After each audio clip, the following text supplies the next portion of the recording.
कहते कहते भरत आवेश में विचलित हो गए। फिर खींचते से बोले, भैया मैंने पहले ही आपसे कहा था कि इन बंदरों को मुंह मत लगाइए। मैं इसीलिए चित्रकूट तक सेना लेकर आया था कि आप अयोध्या की अनुशासनपूर्ण सेना ही अपने साथ रखें, परंतु आपने मेरी एक नहीं मानी और अब हम परिणाम भुगत रहे हैं। ये आपके बानर प्रजा को लूट रहे हैं। एक प्रकार से राम राज्य नहीं बानर राज्य हो गया है, बानर राज्य। बड़े आवेश में अपने अग्रज से बोले, भैया आपके बानर अब नया बकेड़ा खड़ा कर रहे हैं। द्वार पर इकट्ठे हो गए हैं और चिल्ला रहे हैं कि हमने आर्य भूमि की रक्षा की है, इसलिए राज्य पर हमारा अधिकार है। राज्य के सब पद हम वानरों को मिलने चाहिए। हम वानर शासन करेंगे, हम शासन करेंगे। पर अधिकांश वानर क्रोध से दांत किटकिटाने लगे। उनमें जो मुखिया थे वे बोले, हे महाराज, हम श्रम नहीं कर सकते। आपकी जय बोलने से अधिक श्रम हमसे अब नहीं बनता।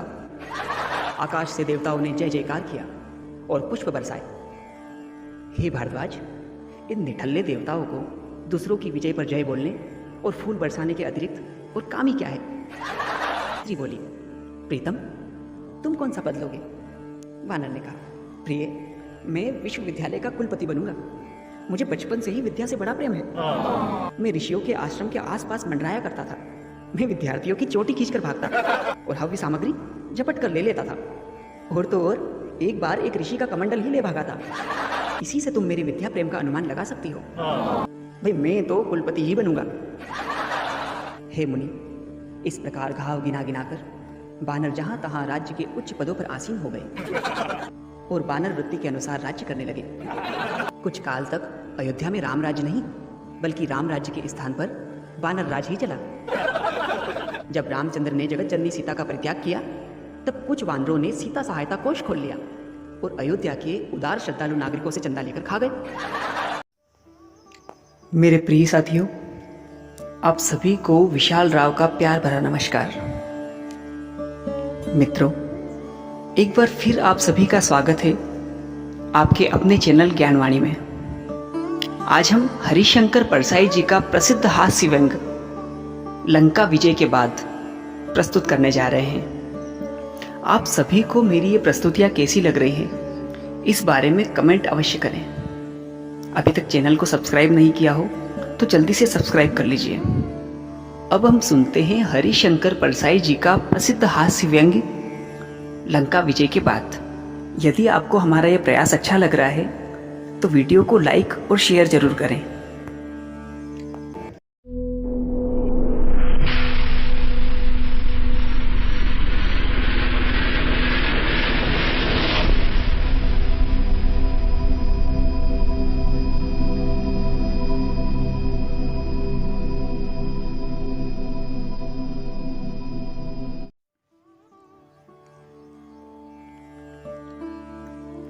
लंका विजय के बाद हरिशंकर परसाई।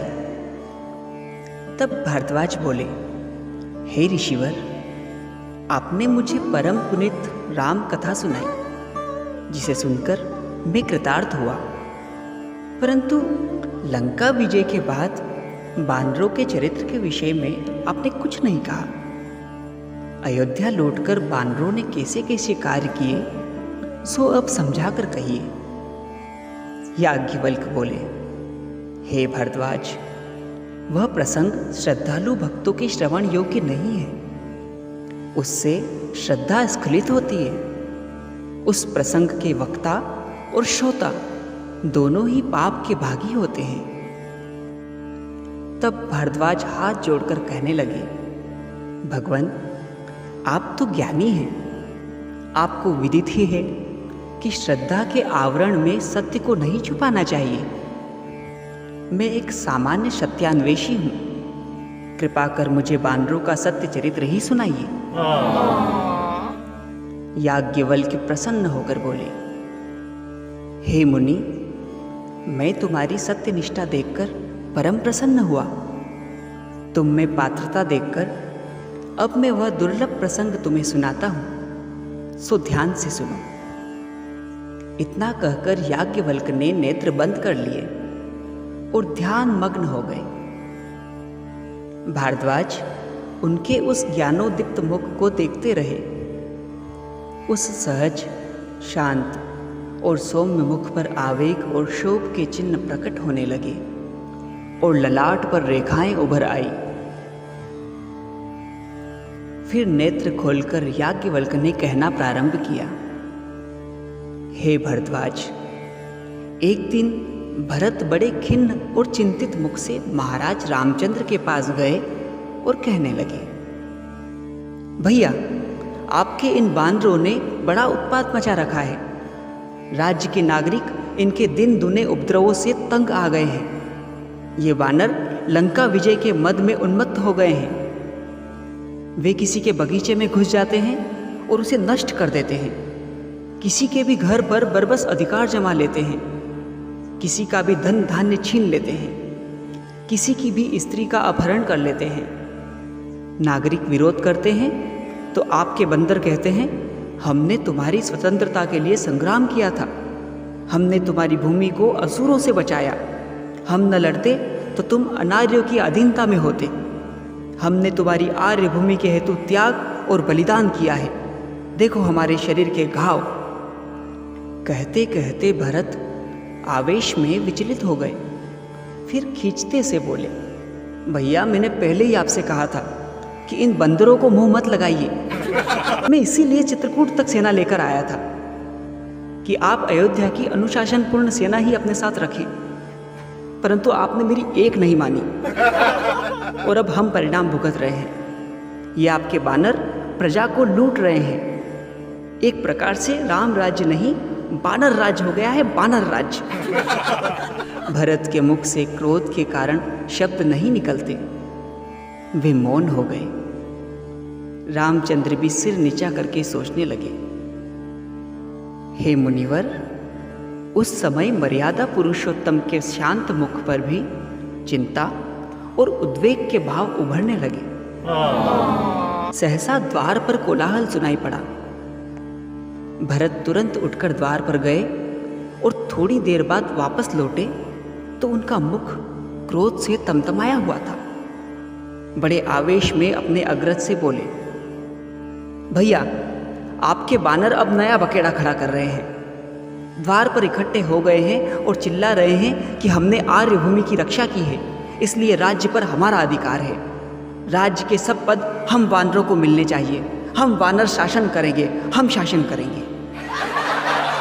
हे भरद्वाज, इतना सुनते ही राम उठे और भरत के साथ द्वार पर गए।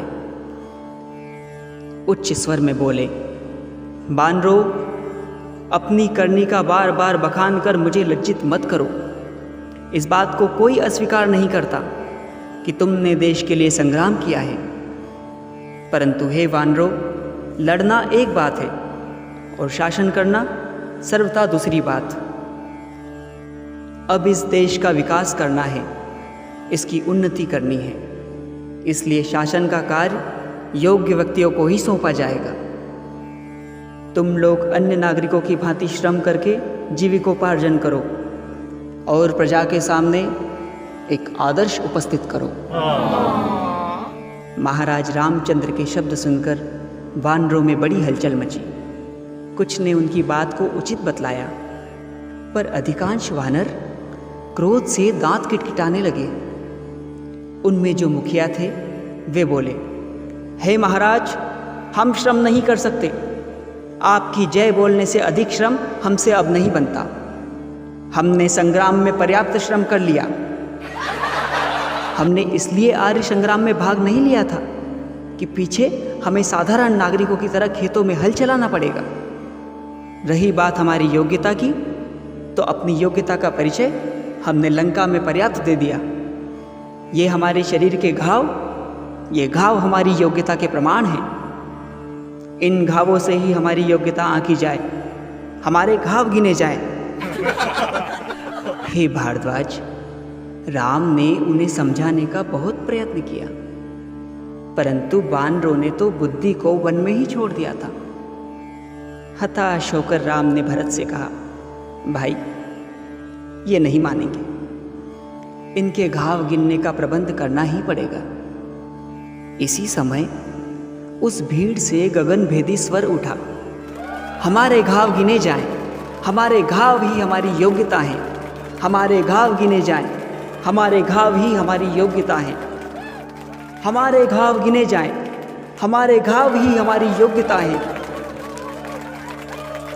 तब भरत ने कहा, बानरो, अब शांत हो जाओ। कल अयोध्या में घाव पंजीयन कार्यालय खुलेगा। तुम लोग कार्यालय के अधिकारी के पास जाकर उसे अपने अपने सच्चे घाव दिखाओ और उसके प्रमाण पत्र लो। घावों की गिनती हो जाने पर तुम्हें योग्यता अनुसार राज्य में पद दिए जाएंगे। इस बात पर वानरों ने हर्ष ध्वनि की। आकाश से देवताओं ने जय जयकार किया और पुष्प बरसाए। हे भारद्वाज, इन निठल्ले देवताओं को दूसरों की विजय पर जय बोलने और फूल बरसाने के अतिरिक्त और काम ही क्या है? बानर प्रसन्नता से अपने अपने निवास को लौट गए। दूसरे दिन नंग धड़ंग बानर राज्य मार्गों पर नाचते हुए घाव गिनाने जाने लगे। अयोध्या के सभ्य नागरिक उनके नग्न नृत्य देख लज्जा से मुंह फेर फेर लेते। हे भारद्वाज, इस समय बानरों ने बड़े बड़े विचित्र चरित्र किए। एक बानर अपने घर में तलवार से स्वयं ही शरीर पर घाव बना रहा था। उसकी स्त्री घबरा कर बोली, नाथ, यह क्या कर रहे हो? बानर ने हंसकर कहा, प्रिय, अपने शरीर में घाव बना रहा हूं। आजकल घाव गिनकर ही पद दिए जा रहे हैं। राम रावण संग्राम के समय तो भागकर मैं जंगलों में छिप गया था। फिर जब राम की विजयी सेना लौटी तो मैं उसमें शामिल हो गया। मेरी ही तरह अनेक वानर वन से निकल निकल कर उस विजयी सेना में मिल गए। अब हमारे शरीर पर एक भी घाव नहीं था, इसलिए हमें सामान्य नौकर का पद मिलता। लेकिन अब हम लोग स्वयं घाव बना रहे हैं। स्त्री ने शंका जाहिर की, परंतु प्राणनाथ, क्या कार्यालय वाले यह नहीं समझेंगे कि घाव राम रावण संग्राम के नहीं है? वानर हंसकर बोला, प्रिय, तुम बहुत भोली हो। अरे भाई, वहां भी धांधली चलती है। स्त्री बोली, प्रीतम, तुम कौन सा पद लोगे?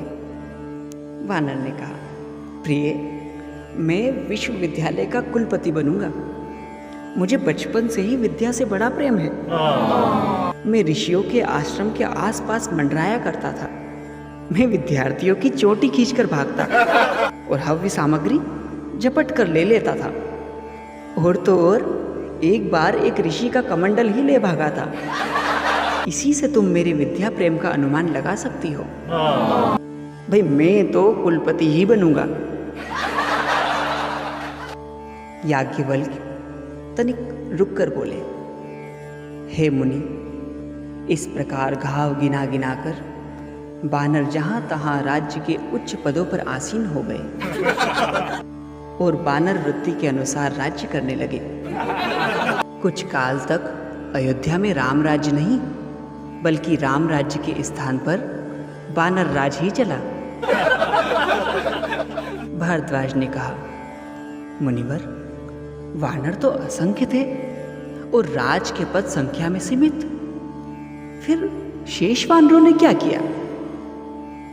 याज्ञवल्क्य बोले, हे मुनि, शेष वानर अनेक प्रकार के पाखंड रच रच कर प्रजा से धन हड़पने लगे। जब रामचंद्र ने जगत जननी सीता का परित्याग किया, तब कुछ वानरों ने सीता सहायता कोष खोल लिया और अयोध्या के उदार श्रद्धालु नागरिकों से चंदा लेकर खा गए। याज्ञवल्क्य ने अब आंखें बंद कर ली और बड़ी देर तक चिंता में लीन रहे। फिर नेत्र खोलकर बोले, हे भारद्वाज, श्रद्धालुओं के लिए वर्जित यह प्रसंग मैंने तुम्हें सुनाया है। इसके कहने वाले और सुनने वाले दोनों को पाप लगता है। इसलिए हे मुनि, हम दोनों प्रायश्चित स्वरूप 3 दिनों का उपवास करेंगे। मित्रों, आपको मेरा यह व्यंग वाचन कैसा लगा? मुझे कमेंट करके ज़रूर बताएं। यदि आपने अभी तक अपने चैनल ज्ञानवाणी को सब्सक्राइब नहीं किया हो तो जल्दी से सब्सक्राइब कर दीजिए। इस रचना को ज़्यादा से ज़्यादा लाइक, शेयर और सब्सक्राइब करें। मित्रों, बहुत जल्दी फिर मिलेंगे किसी और रचना के साथ। तब तक के लिए अपना ध्यान रखिए। नमस्कार।